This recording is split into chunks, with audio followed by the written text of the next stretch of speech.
क्या आप अभी अभी चलाई गई पवित्र करे तुझे या भिजवा रहे हैं?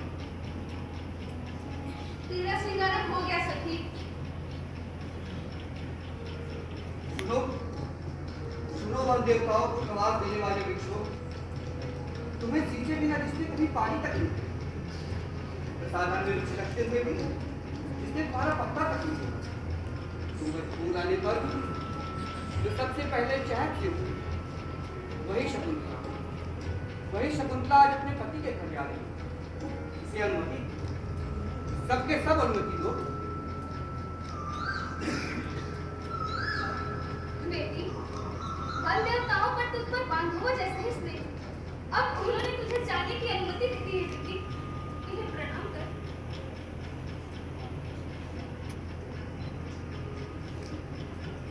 प्रियंवदा, आर्य को तुझसे मिलने के लिए मन में बहुत उत्सुकता है, परंतु आश्रम को छोड़कर जाने में इतना कष्ट हो रहा है कि पैर आगे ही नहीं बढ़ रहे।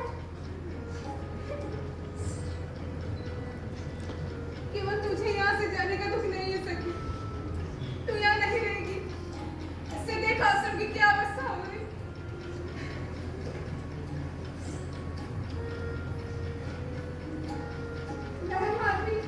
अपने टहलने की बहुत से मुझे आलिंगन मिलेंगे। आज के बाद मैं तुझसे बहुत दूर हो जाऊंगी। पिताश्री, इसकी भी देखभाल मेरी ही तरह करना। पुत्री, मेरा पहला संकल्प तेरे लिए था, पर तूने तो अपने गुणों से ही योग्यमति पा लिया। अब तेरी ओर से निश्चित हो, मैं इस आम को वर्णना कर इन दोनों को भी विवाह सूत्र में बांध दूंगा। प्रियंवदा, अनुसुईया, नहीं तो तुम्हारे हाथ में सौंप के जा रही हूँ और हमें किसके सहारे छोड़ के जा रही है।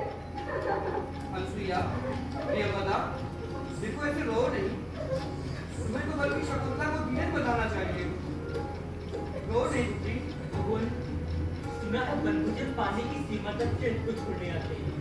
सामने नदी का तट है, अब वहाँ जो भी आदेश देना हो हमें बताकर हम लौट जाएं।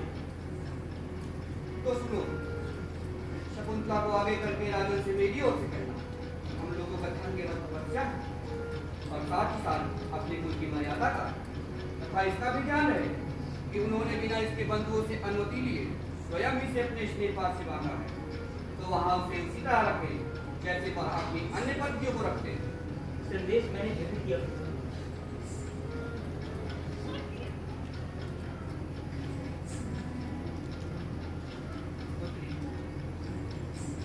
पति के घर जाकर तू बड़ों की सेवा कर, राजा की अन्य पत्नियों को अपने मित्रों की तरह मानना और किसी भी उपभोग वस्तु के प्रति कभी भोग मत दिखाना।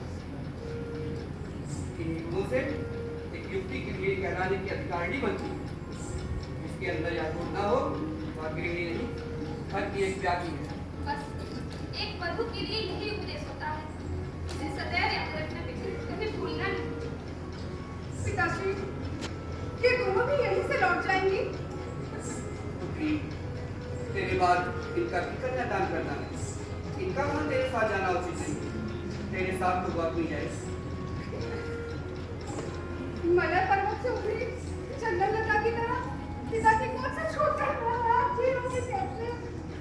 ऐसे व्याकुल नहीं होते पुत्री, यहाँ से जाकर साची के घर से सूर्य की तरह एक कल्याणकारी पुत्र को जन्म देकर उस घर के इतने बड़े बड़े कार्यों में व्यस्त रहेगी, मुझसे अलग होने की पीड़ा तुझे न सताएगी पुत्री। सखी, मैं आपको प्रणाम करती हूँ पिताश्री। शकुंतला,